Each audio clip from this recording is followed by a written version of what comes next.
A un año de ser mamá, quiero contar mi historia y la de muchas otras, porque ser mamá es reír y amar profundamente, pero a veces también llorar. Yo soy Karen Hash y esto es Ser Mamá. Existen sensaciones que solo se experimentan cuando traes un hijo al mundo. Estas experiencias son parte de la magia que trae consigo la maternidad. La intuición materna puede tener un sinfín de definiciones. En términos generales, se describe como aquello que las madres sabemos y que no sabemos cómo lo sabemos. Es el famoso sexto sentido. Este se desarrolla a medida que la conexión entre nosotras y nuestro bebé se fortalece. Algunos tal vez sean momentos mágicos y muchos otros tal vez menos agradables. Aunque durante los primeros días te preguntas ¿dónde está ese maldito instinto? Poco a poco se vuelve algo muy característico de nosotras el sentir esa corazonada. La verdad es que en la mayoría de los casos acertamos y rara vez nos llega a traicionar. El día de hoy hablaremos sobre la intuición de mamá y me acompaña una gran amiga y mejor madre. Bienvenida, Fanny. Muchas gracias, Karen. Antes que nada me gustaría que nos contaras cuál es tu historia para que quienes nos escuchan te conozcan mejor. Bueno, pues soy Fanny, tengo 5 años de casada y tengo un niño de 3 años, 9 meses, que se llama Mateo, y una nena de año 7 meses, que se llama Mía. Después de Mía, te puedo decir que vivo la maternidad muy tranquila, pero bueno, la historia y lo que me gustaría compartirles es pues del primer bebé, ¿no? Que es lo más difícil. La verdad es que sentí yo que antes del embarazo me había preparado con los temas más importantes como lactancia y el sueño y la verdad es que ya que lo tienes, todo eso ni te importa, o sea, vas viviendo el día a día, pero muchas veces comentarios de los papás, de mi suegra y del pediatra, incluso de mi esposo, había muchos comentarios en los que yo no creía, ¿no? O sea, por ejemplo, me decían de recién que nació Mateo, ay, no pasa nada que llore un poquito, déjalo llorar, porque si no se va a acostumbrar.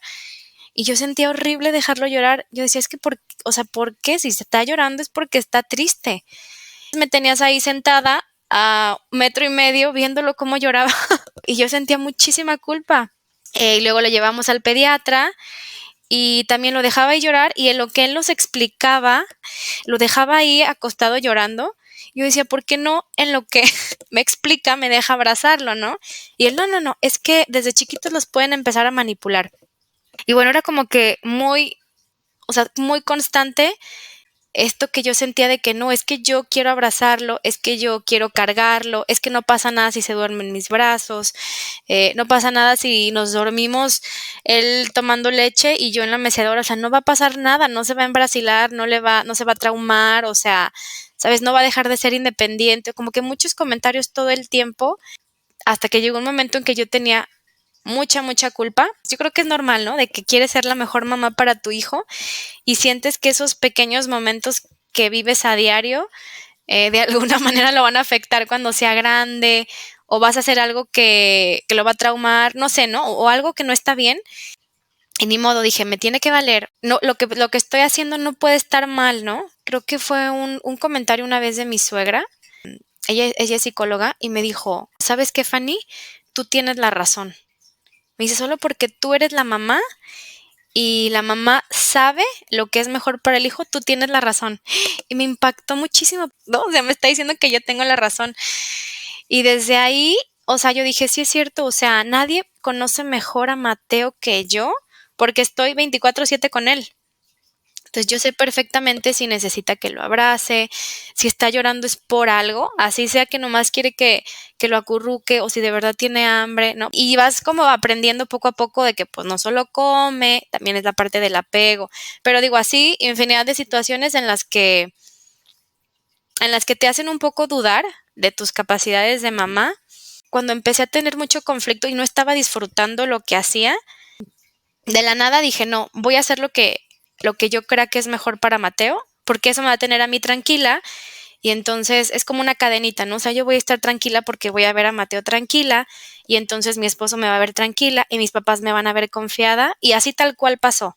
O sea, empecé yo a hacer lo que yo creía que era mejor y todos empezaron a dejar de hacer comentarios o opiniones y creo que empezó a fluir de ahí en adelante muy bien, ¿no? O sea, claro que de repente, como todo, cambian, van creciendo y entras a nuevas etapas y otra vez tienes dudas, pero trato de tranquilizarme y decir esto que estoy haciendo es lo mejor para Mateo. Creo que muchas veces, no sé si estás de acuerdo conmigo, cuando somos mamás primerizas, la mayoría de la gente que nos rodea cree que exageramos. A mí me pasó que cuando Daniel tenía aproximadamente unos 5 meses, tenía reflujo y acabábamos de ir a una de las citas de seguimiento mensual. Estaba perfecto, pero a los 2 o 3 días dejó de comer. Lloraba mucho y todo el mundo nos decía que era normal porque tenía reflujo y en algún momento se le iba a quitar. Mi esposo y yo sentíamos que a pesar de eso, había algo que no estaba bien, porque Daniel no era así. Comía muy bien y era muy risueño a pesar del reflujo. Recuerdo que incluso hablé al consultorio del pediatra para hacer cita nuevamente y la secretaria me dijo, pero te lo acaba de revisar hace 2 días. Esperamos 2 días más y al ver que seguía igual, le hablé directamente al doctor y nos hizo un espacio ese mismo día. Resulta ser que el bebé tenía 4 aftas en la garganta. Claro que no comía porque le dolía y lloraba de hambre y lloraba de sueño.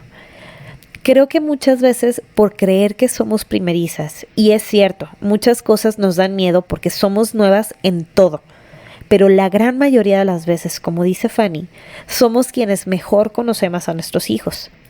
En este caso, yo sabía que mi bebé estaba comiendo mucho menos y estaba mucho más irritable de lo normal.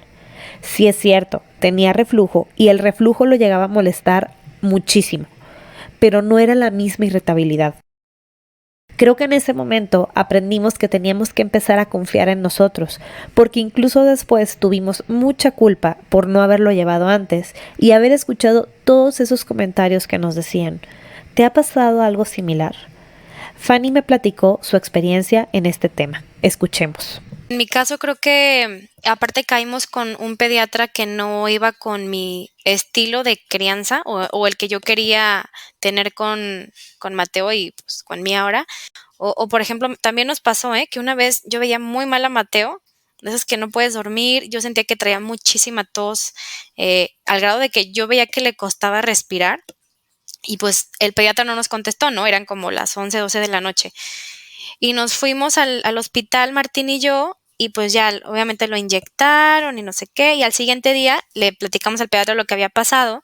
Nosotros como emergencia y diciendo, pues es que lo que pensamos que teníamos que hacer, ¿no? Nos dio una regañada horrible, pero horrible.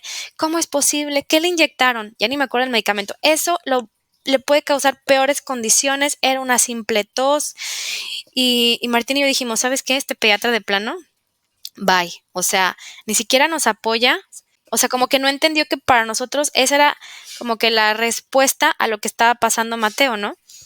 Total que, bueno, cambiamos de pediatra, ahorita estamos, desde ese entonces estamos con otro que es súper, súper bueno, y cuando le platicamos eso nos dijo, claro, o sea, pues es que ustedes hicieron lo correcto. O sea, pues si él no te está contestando y no te está diciendo qué hacer o no lo puede revisar, pues tú vas y alguien más que obviamente no tiene el historial del niño hace lo que cree que es correcto, ¿no?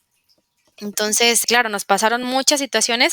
Todavía te puedo decir que hasta con Mía nos pasa que a veces dudamos un poco. También a Mía, de recién que pasó el COVID, la querían internar porque tenía COVID.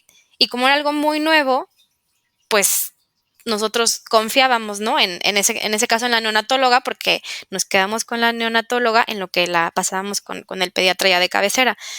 Y otra vez, ¿no? En este caso también ya Martín, un poco con más experiencia, ¿no? Del primer niño y ahora con Mía, ya estábamos más conectados y me dijo lo mismo, me dijo, ¿sabes qué? Yo no creo que debamos de internarla. Creo que sería una mala decisión internarla y puede ser que, o sea, la historia termine completamente diferente.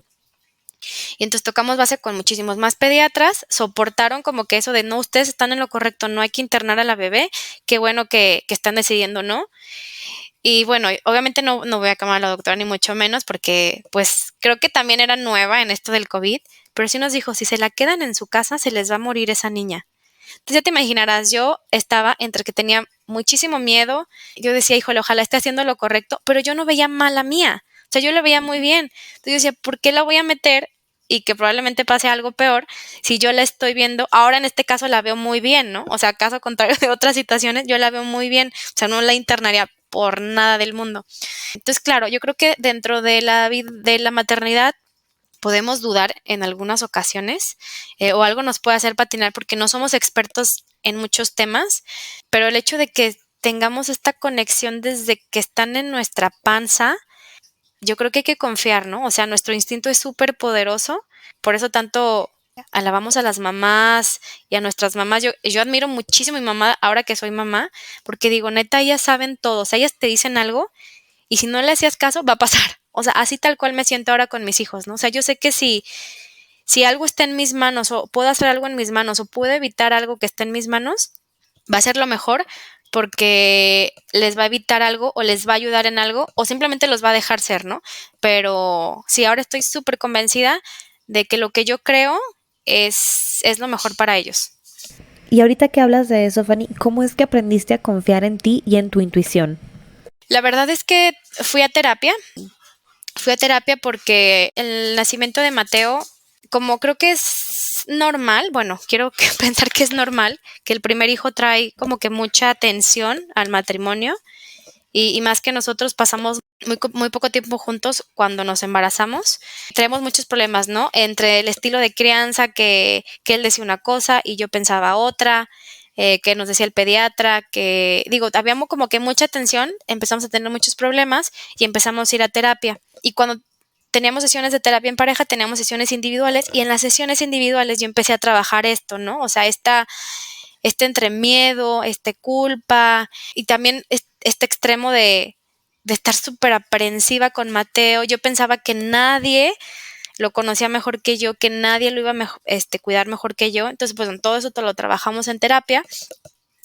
Y una parte fue, aunque nunca lo hubiera imaginado, la autoestima, ¿no? O sea, tu autoestima como mamá ahora, pues no está bien, ¿no? Porque todas las decisiones que estás tomando las estás tomando desde el miedo y no debe de ser así, ¿no? O sea, las tienes que tomar desde el amor. Entonces, cuando empecé a trabajar esto en terapia y justo repetirme todos los días, fue ejercicio de repetirme todos los días, Mateo me ama, yo amo a Mateo, todo lo que hago por Mateo es porque lo quiero ver bien, o sea, no es porque tengo miedo de que le pase algo, ¿no? Sino cambiar ese chip de todo lo que hago es porque lo amamos, incluso lo que haga su papá, que a veces yo no concordaba, él lo hace desde el amor. Entonces, o los abuelos, o todo, ¿no? Toda persona que tenía contacto con Mateo hace las cosas con él desde el amor. Entonces, cuando las cosas son así, pues las decisiones son buenas, ¿no? O al menos van con buena intención. Ya poco a poco vas aprendiendo que, bueno, esto sí, aunque lo hiciste con amor, no es correcto, pero ahí fue. O sea, yo creo que la terapia me ayudó mucho a tener esta confianza en mí como mamá ahora, y a pensar siempre eso, ¿no? O sea, las decisiones que hagas y las haces desde el amor son buenas. Totalmente de acuerdo. Toda decisión hecha con amor es la mejor decisión. Podrás aprender de esa decisión o incluso cambiarla si más adelante así lo decides. En mi caso, ya lo he platicado, al principio tuvimos un inicio muy atropellado.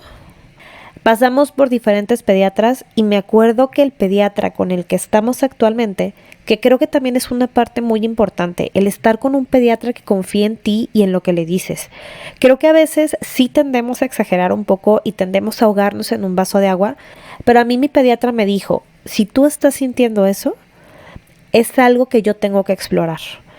Ya después lo descartaré o no, pero no puedo descartarlo desde el inicio solo porque tú no tengas la experiencia. Él me enseñó a confiar en mí. Al principio sí era preguntar a cada rato cosas que ahora puedo decirte que tal vez eran tonterías, pero en ese momento para mí eran importantes. Y poco a poco fui aprendiendo a cómo reaccionar ante ciertas situaciones.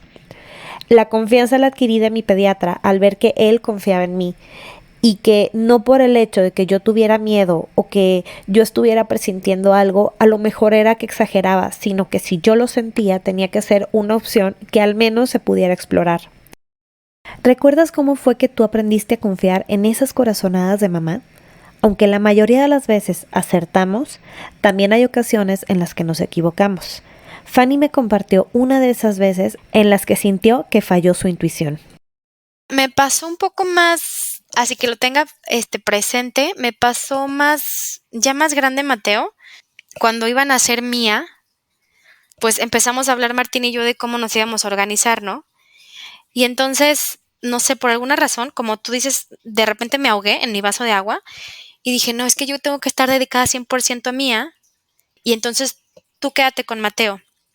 O sea, se fue como que mi intuición hacia Mía y descuidé un poco a Mateo. Claro que no lo descuidé, pues, pero, o sea, como que le cargué un poco más de responsabilidad a Martín de dormirlo todos los días, de sacarlo a los juegos, porque yo no quería salir, porque me tenía que quedar con Mía, yo era la que se tenía que cuidar del COVID. Entonces, como que Mía y yo éramos una sola y Mateo y Martín eran otros. Y al final Mateo resintió muchísimo.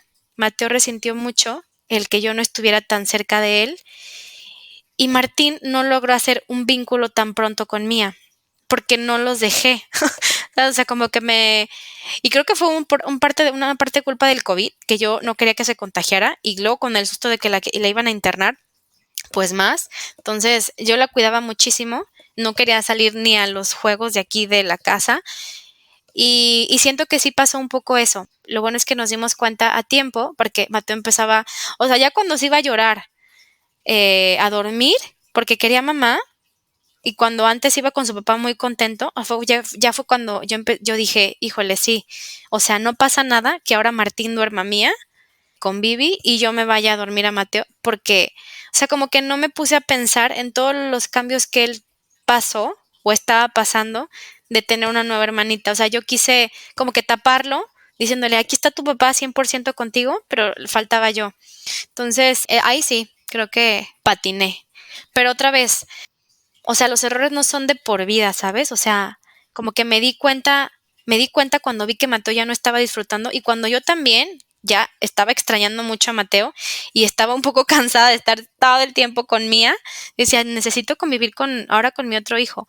Pues que yo creo que pasa así, ¿no? Te das cuenta y entonces otra vez cartas en el asunto, empezamos a alternar un día y fue lo mejor. Y hace un momento, Fanny, hablabas del sentimiento de culpa. ¿Cómo has hecho tú para manejar ese sentimiento? Igual, o sea, en la terapia, digo, y todavía es algo que sigo trabajando porque no se me ha quitado del todo, pero es lo mismo, pensando que lo que haces lo haces por amor, ¿no? Digo, la culpa empieza cuando nacen, por ejemplo, y sobre todo cuando son primerizos dices, híjole, no sé si lo que estoy haciendo está bien, y luego cuando le corté la lactancia, un poquito de culpa y tristeza, el regresar a trabajar me daba muchísima culpa, o sea, al principio dejarlo en la guardería y por un lado mi cerebro diciendo, es que de verdad es lo mejor, va a ser súper independiente, le va a ayudar mucho, pero por otro lado sentía que me perdía muchos momentos como importantes, ¿no? Todavía ahora, o sea, casi 4 años después, que estuvimos mucho tiempo, Mía me tocó todo el tiempo de home office y hace como mes y medio regreso 2 días y esos 2 días que regreso empecé otra vez a sentir esa culpa de chin, voy a dejarlos, no voy a estar con ellos esos 2 días en la tarde y es como que así que te regresa el chip porque si sigues, o sea, como que te hundes en tu propia culpa. Entonces, obviamente ser constante en la terapia y en este manifiesto que te digo que hago diario, de repetirme todos los días este tipo de cosas de Mateo y Mía saben que los amo, saben que cuando estoy con ellos estoy 100% con ellos, o sea, va y celulares, va y trabajo, no hay nada más importante, juego con ellos, les hago sus comidas, vamos al parque, o sea, en los momentos en los que yo estoy con ellos, soy 100% de ellos. Entonces, como que es repetirte a ti misma que lo que estás haciendo es con amor, que cuando estás con ellos das todo, estás dedicada a ellos y también que la mamá tiene que ser feliz, ¿no? O sea, por un lado me daba culpa ir al trabajo, pero la verdad es que me encanta mi trabajo y eso me hace muy feliz. Entonces, pues también, ¿no? Aprender a darme mi lugar, aprender a hacer las cosas que a mí me gustaban solita, ir a pintarme el cabello, que si las uñas, darme mi tiempo del gimnasio. Eso al final te hace que tú estés tranquila, sea, que tú estés bien, que tú estés contenta contigo misma, que trabajes en ti, estoy bien profesional, estoy bien con mi esposo, nos vamos de dates, etcétera. Y entonces el tiempo que estoy con ellos, sea mucho o sea poco, lo disfrutamos muchísimo. Claro, sigo trabajando, pero también como que cuando me empiezo a perder, trato de enfocarme y decir, a ver, ¿por qué me estoy estresando tanto, no? ¿O por qué estoy sintiendo tanta culpa? Porque en lo que estaban ellos yo me puse a lavar los trastes. ¿Sabes qué? Los trastes no es prioridad, entonces siéntate a jugar con ellos. ¿Sí me explico? O sea, como que yo me respondo solita lo que voy sintiendo, pero es aprender a escucharte, aprender a identificar qué es lo que te está angustiando y como hacer afirmaciones positivas, ¿no? O sea, creo que eso me ha ayudado mucho a manejarlo. Si eres seguidora del podcast, no sé si te has fijado que en muchos de los temas sale a relucir la culpa. Y creo que en gran parte tiene que ver con la intuición. Muchas veces en nuestro proceso de aprendizaje no confiamos al 100% en esas corazonadas. Y muchas veces nos reclamamos a nosotras mismas cuando nos damos cuenta que estábamos en lo correcto. ¿Te ha pasado? Fanny me comentaba que al principio llegan consejos de todos lados. Al no ser experta, al menos yo, quería hacer caso a todos o intentarlo todo, porque era lo único que tenía. Sentía que no tenía nada que perder y mucho que ganar. Así que Fanny me platicó cómo es que ella fue aprendiendo a discernir entre qué consejos tomaba y qué consejos dejaba ir.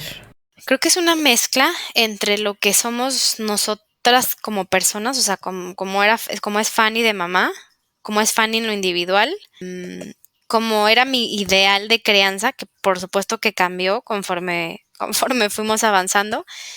Y, por ejemplo, había cosas que me decían, no, esto de que ya después déjalo llorar. Por supuesto que no, o sea, eso te voy a escuchar, gracias, pero no lo voy a hacer. O sea, había cosas que eran como un no rotundo, yo ya sabía que había ciertas cosas que no iba a hacer, pero otras cosas, la verdad sí estaba abierta a intentarlo, ¿no? Y si no me funcionaba, regresaba a lo mío. Por ejemplo, en la dormida, una vez que le quité el pecho a Mateo, pues estábamos acostumbrados, no sé, 8 meses a dormir juntitos en la mecedora, porque no había manera de que él lo dejara en su cuna, porque lloraba y quería que lo abrazara y luego seguía comiendo. Entonces, para que durmiéramos los dos, dormíamos en la mecedora. O sea, así fue mi vida 8 meses. Y cuando lo pasé a su cuna, pues estaba complicado porque pues ya sabes los memes esos de que lo dejas así como con pincitas y te volteas y ya se levantó o ya lloró, ¿no? Y entonces una compañera del trabajo, que su hijo es 2 meses más grande que Mateo, me platicó de un método que lo dejaba llorar como un fin de semana, pero ya después se dormía solito. Y yo dije, ay no, pero ¿por qué otra vez me quieren hacer dejarlo llorar? O sea, es lo peor que me podían hacer, dejarlo llorar. Lo hablé con mi esposo y me dijo, pues hay que intentarlo, no perdemos nada. Duramos 1 hora y ya lo abracé y dije, no, ¿sabes qué? Voy a dormir con él. Como que en mi cabeza lo intenté, pero dije, no, esto no es para mí, voy a intentar otro método. Entonces yo creo que, o sea, hay unas cosas que sabes tú como persona de esto de verdad no lo voy a hacer. O sea, esto sí no soy yo, ni es como lo quiero educar, pero en lo que desconoces más, yo te puedo decir que sí me abrí un poco. O sea, intentaba, pero si empezaba a ver que no me sentía cómoda o no funcionaba, así pasara bien poquito tiempo, ya lo dejaba de hacer, ¿no? Y había otras cosas que me hacían como un poco más de sentido y entonces decía, bueno, les voy a dar la oportunidad. Pero a ciencia cierta no sé, o sea, creo que entra también el instinto de decir, no, o sea, yo creo que esto a Mateo no le va a funcionar, o creo que esto a Mateo, o Mía, ¿no? O sea, no, por nada del mundo. Y no sé, es muy chistoso porque hay cosas que me funcionaron con Mateo que ya no repetí con Mía, o que estoy haciendo diferente con Mía que no hice con Mateo, como a prueba y error, ¿no? O sea, siempre cuidando que no me salga como de mi límite en la cabeza de lo que quiero hacer, pero sí, en muchas ocasiones estoy como abierta, ¿no? A intentar cosas. Y por ejemplo, ahorita, ¿qué es lo que hubieras hecho diferente? Te puedo decir 1000 cosas que hubiera hecho diferente, pero ya no sirve de nada, ¿no? O sea, ya Mateo es un niño hermoso, pero yo creo que hubiera disfrutado más. O sea, no tanto haberle hecho a él, sino yo hubiera disfrutado más. A mí la estoy disfrutando muchísimo. Digo, obviamente sumado el hecho de que estuve 2 años de home office con ella, entonces no sentí esa presión de regresar a la oficina, pero me hubiera gustado disfrutar más a Mateo. Estaba muy angustiada por todo, por todos, teniendo mucho miedo, queriendo ser la mejor mamá y la mejor esposa y la mejor trabajadora y la mejor todo y no se puede. Y teniendo la casa impecable y apenas Mateo sacaba unos juguetes y ya los estaba guardando. O sea, estaba muy estresada todo el tiempo. Entonces yo creo que si pudiera hacer algo diferente, yo hubiera disfrutado más, ¿no? Y hubiera confiado desde mucho antes en este instinto de mamá, que claro, ahorita lo estoy disfrutando muchísimo, pero yo creo que sí, o sea, su etapa de bebé, en lugar de estar tanto tiempo estresada, la hubiera disfrutado más. El instinto no llega junto con el bebé, sino que vas aprendiendo a reconocer esas corazonadas. Si en este momento te encuentras en ese proceso de reconocimiento y estás aprendiendo a confiar en ti y en tus habilidades, esto es lo que Fanny te recomienda. Después de ser mamá, mi mejor consejo ha sido no le hagas caso a nadie. O sea, todo el mundo va a llegar y todo el mundo te va a decir consejos en base a sus hijos y a lo que les funcionó a sus hijos. Pero te digo, cada niño es diferente. O sea, yo no podría dar los mismos consejos si hubiera tenido primero a Mía y después a Mateo. En mi caso, mi mamá y mi suegra me ayudan muchísimo, muchísimo. Y pasé todas estas etapas con ellas. Entonces, al principio, pues pasaba esto, ¿no? Que me hacían a lo mejor comentarios que ellas habían experimentado y les habían funcionado y yo no quería hacerlo de esa manera. Y entonces llegó un momento en el que pues no estaba peleada con ellas, pero ya no quería que me dijeran nada. Y después de que empecé a ir a terapia, que entendí todo esto de hacerlo desde el amor y que todos los que estaban a mi alrededor hacían lo mismo, empecé a tranquilizarme con los comentarios de mi mamá y de mi suegra. Porque yo decía, es que ellas, a ver, adoran a mis niños, los adoran, son su vida. Entonces, todo lo que me están diciendo o lo que les están diciendo, ellas creen que es por su bien. O sea, ellas de verdad lo hacen porque se están preocupando, porque los aman, porque los quieren ver contentos. Entonces, cuando entendí esto, empecé a dirigirme diferente a ellas, ¿sabes? De, oye, mami, ¿sabes qué? Yo sé que tú me decías esto, pero yo a Mateo no se lo quiero decir porque yo siento que a mí me afectó, ¿sabes? O sea, como que se los planteaba de otra manera para también como convertirlas al mismo tipo de crianza que yo quería, ¿no? Y esto pasa cuando pues te ayudan. O sea, como que esa es la consecuencia de que te ayuden, ¿no? Están involucradas 100% con ellos y hasta pues pasan mucho tiempo con ellos. Entonces, creo que eso también es importante a las personas que les ayuden sus papás o sus suegros o alguien más y que sea así, o sea, que sepan que ellos lo que te dicen y lo que hacen es porque los aman y hay que ver la manera de cómo decirles que tú no quieres ese tipo de comentarios o que no quieres ese tipo de crianza y educarlos, ¿no? Porque ellos también aprenden. Entonces, desde que tuve a Mateo, incluso, y empecé ahora sí a experimentar que otras amigas más cercanas tenían hijos, dije, no le hagas caso a nadie y de repente quieres dar 1000 consejos, ¿no? Pero luego me acuerdo de lo que viví y ahora les digo, no le hagas caso a nadie, tú vas a saber qué hacer porque naturalmente estamos o nacimos para ser mamás, o sea, es algo biológico y es algo súper natural y no disfrutas algo que es natural. Entonces, confiar, de verdad, no hacerle caso a nadie más que tu intuición. Y un poco tu esposo les diría, porque ellos al final no los tienen en la panza. Su vínculo es mucho después. O sea, claro que lo tienen, pero su vínculo es mucho después que nosotras, que los tenemos desde la panza. Y de verdad todo lo que hagan desde el amor va a ser bueno para sus hijos. Es muy curioso y no sé si te ha pasado, pero a mí también llegaba a molestarme cuando me daban consejos que no pedía. Claro que muchas veces yo los buscaba con mis papás o amigas que habían pasado por eso, pero en ocasiones sin pedirlo me llegaban. Había veces que me hacían sentido, pero la gran mayoría de los consejos eran sin contexto y que no coincidían con nuestro estilo de crianza.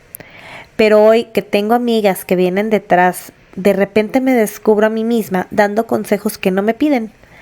He tratado de ser un libro abierto para ellas y trato de controlarme porque recuerdo lo que yo viví y seguramente ellas están viviendo una situación similar. Sin embargo, cuando me lo piden, para mí es importante que sepan que hablo desde mi experiencia y lo que a Daniel le funcionó. El hecho de que Daniel haya pasado por X o Y situación o que haya sido más sencillo o más difícil en diferentes aspectos no significa que tenga que ser igual para otros. Entonces, creo que también es importante aprender a hablarlo desde tu perspectiva, porque quienes vienen detrás de nosotros, aunque sean retos similares, no significa que los vivan de la misma manera. Ahorita comentabas algo súper importante. ¿Qué tan diferente ha sido el desarrollo de esa intuición con tus dos hijos? Uno pensaría que, y luego hay muchos chistes, ¿no? De que ya con el segundo ni lo pelas y el tercero ya anda solito. O sea, sí es cierto que tener un segundo hijo es mucho más sencillo en muchas cosas, porque ya sabes a lo que vas, ya te preparas mejor, ya sabes cierto tiempo no vas a dormir. En este caso, pues yo ya tenía mucho cariño a la mecedora, sabía que iba a ser igual con Mía. Pero conforme Mía fue creciendo, ella fue diferente. O sea, ella no estaba tanto tiempo pegada al pecho, ella sí quería descansar en su cuna o en su mecedora. Durmió muy bien desde chiquita, se enfermó muchísimo menos. Mateo, por ejemplo, vomitaba muchísimo y Mía nunca me vomitó, o sea, una vez yo creo. Entonces, o sea, yo como que iba muy así como que súper confiada de que, claro, o sea, yo ya sé qué voy a hacer con Mía. Y Mía me fue sorprendiendo para bien, obviamente, siempre, porque, no sé, como que el hecho de ser la segunda hija, ella trae una pila, así, una velocidad de que quiere crecer, y entonces todo lo hizo más rápido. Con ella todo fue mucho más rápido. Pero al ser niña, pues sí hay cosas que he tenido que como que aprender otra vez o investigar en el camino, ¿no? Por ejemplo, incluso al limpiarla. O sea, limpiar a los niños es muy fácil y a las niñas, Mía ya se me enfermó, le dio una infección urinaria porque hay que ser bien delicados para limpiarlas, ¿no? Cosa que no tenía experiencia con Mateo. Y cuando Mía se me empezó a enfermar de eso, yo no sabía qué era hasta que dimos con eso. Te digo, cosas muy específicas de género. Pero yo creo que de lo demás me ha pasado que intento repetir lo que me salió bien con Mateo y Mía me sorprende porque es muy independiente, ¿no? Ella duerme muy bien, ella come muy bien, ella casi no se enfermó. Entonces, cuando se enferma, como que tiene síntomas diferentes. No sé, o sea, sí, la verdad es que sí es cierto lo que dicen, que cada hijo es diferente. Entonces, sí, la verdad, estoy mucho menos estresada porque me siento que estoy mejor preparada, pero la verdad es que cada hijo es diferente, entonces cada uno tiene sus retos, a cada uno le aprendes muchísimo y te sorprende muchísimo también. Es súper bonito, es súper bonito. Y para ya empezar a cerrar, Fanny, ¿cómo crees que podemos hacer de la maternidad un evento de crecimiento? Bueno, yo creo que por sí solo la maternidad te cambia completamente. A veces extraño la Fanny de antes, que se levantaba tarde y que no tenía estas preocupaciones, pero pues uno entender que ya no somos las mismas, o sea, ya ahora eres mamá y tan solo el hecho de ser mamá yo creo que te hace crecer, te hace madurar de una manera impresionante, te sale esta preocupación exagerada y un amor exagerado por las personitas a las que le diste vida. Es una experiencia como milagrosa para mí, ¿no? El dar vida. Entonces yo creo que el hecho de por sí solo ser mamá te cambia, pero también todo esto de lo que hemos hablado, del confiar en nosotras, confiar en nuestro instinto, hacerlo todo desde el amor, no olvidarte de ti, pero estás entregando todo, o sea, es un amor incondicional a otra personita. O sea, yo creo que todo eso es un crecimiento así exponencial que creo que no hay ninguna otra etapa en la vida que te dé ese crecimiento tan grande, ¿no? O sea, pudiéramos hablar del matrimonio, pero y con el matrimonio creces también, pero el hecho de ser papá es así como un pico gigante que en la vida vuelves a tener. Entonces yo creo que el solo hecho de ser mamá ya nos hace muy, muy grandes, pero si de verdad queremos que se disfrute y que de aquí sobrevivas, sobrevivas y puedas contar la experiencia de una manera así como la estamos haciendo nosotros ya mucho más tranquilas, pues es no olvidarte de ti, no sentir estos sentimientos de culpa, confiar, estar segura de que lo que estás haciendo está bien, seguir dando este amor incondicional sin limitarlo, ¿sabes? O sea, quitarte de la cabeza todos estos pensamientos que la verdad son puras creencias antiguas. Los niños no te manipulan, no te la juegan chueco, no, ¿sabes? O sea, como que de verdad hay que disfrutarlos, son niños, conforme crecen vas experimentando otras nuevas etapas, soltar creencias que te limitan, ¿no? O sea, por ejemplo, el ser autoritarios con los niños y yo mando y tienes que hacer lo que yo digo y obedece al momento, no sé, o sea, todas las etapas que vas viviendo como mamá te van haciendo crecer mucho más, pero tomarlas con esta como calma, disfrutarlas muchísimo, no clavarte en las cosas que tú crees que son importantes o desacreditar lo que es importante para el niño. No sé, creo que está bien cañón, o sea, está bien cañón todas las lecciones que te llega a dar la maternidad y que la verdad como mamás vamos aprobando, o sea, porque yo no te digo, no, fallamos, no, la verdad, en todas vamos aprobando porque siguen sobreviviendo, o sea, es solo el hecho de que sigan sobreviviendo es que lo estás haciendo bien y luego hasta sientes como que te vas colgando medallitas de que, híjole, ya lleva 4 meses sin ir al pediatra, o sea, no se me enferma, ¿no? O sea, sí te vas colgando medallitas, creo que todos los pequeños logros, o sea, ya se bajó del resbaladero solito. O sea, cada cosa te va dando un crecimiento, vas valorando muchísimas cosas, le das importancia a lo que realmente vale la pena recordar y no sé, o sea, para mí es muchísimo orgullo tenerlos porque es como nuestra trascendencia, ¿no? O sea, es lo que vamos a dejar en este mundo. Entonces, para mí todo ha sido crecimiento desde que lo empiezo a disfrutar. Pues bueno, Fanny, con esto cerramos y no me queda más que agradecerte el que nos hayas acompañado y que nos hayas compartido tu experiencia y tu filosofía. Así que muchísimas gracias. Muchas gracias, Karen. Muy contenta de platicarles. Espero les ayude. Otra vez, cada niño es diferente, pero si en algo les puede ayudar mi experiencia, pues qué bueno. Muchas veces creemos que hace falta mucha experiencia para desempeñarnos correctamente en nuestro rol de madres. Realmente esto no es así. Aunque seamos primerizas, desarrollamos una parte instintiva desde el primer contacto con nuestro bebé, que nos ayuda a desenvolvernos bien en sus cuidados básicos. La verdad es que, aunque la mayoría de las veces esas corazonadas son acertadas, habrá ocasiones en las que nos equivoquemos. No seas tan dura contigo misma y velo como parte de tu proceso de aprendizaje. No te preocupes si sientes que no has desarrollado la intuición maternal al 100%. De hecho, me atrevería a decir que ninguna de nosotras la terminará de desarrollar del todo. Día a día se va fortaleciendo. Lo más importante es que te sientas cerca de tu bebé, que confíes en ti y no enredarte en consejos ni vivencias de otros. Recuerda que, como dice Fanny, todo se habla desde el amor, incluso tú. Y cuando las cosas son así, siempre serán cosas buenas. Gracias por escucharnos. Este es el libro de la semana. Esta semana quiero recomendarte Blink de Malcolm Gladwell. Este libro no es de maternidad, pero aborda el concepto de juicio intuitivo. El autor sostiene que las personas somos capaces de generar conclusiones mayormente correctas a partir de información limitada obtenida en un periodo corto de tiempo. Utiliza ejemplos de relación en pareja, ciencia y medicina, entre otros. Como mamás o papás primerizos, estamos expuestos a una sobrecarga de información, con muchas opiniones, corrientes y tendencias. El libro habla de que todo eso puede retrasar la toma de decisiones y que muchas veces no necesitamos conocer absolutamente todos los detalles para tomar una buena decisión. Disfrútalo. Si alguna vez te has sentido frustrada, abrumada o con culpa, quiero decirte que te entiendo y que juntas podemos compartir y hacer de nuestra experiencia un evento de crecimiento. Ser Mamá es una producción de Karen Hash con ayuda de Gabriela Bautista. Imagen de Caterine Hash. Producción de vestimentas Alejandro Merodio. Grabado en Guadalajara, Jalisco, México, verano 2022. Esto fue Ser Mamá.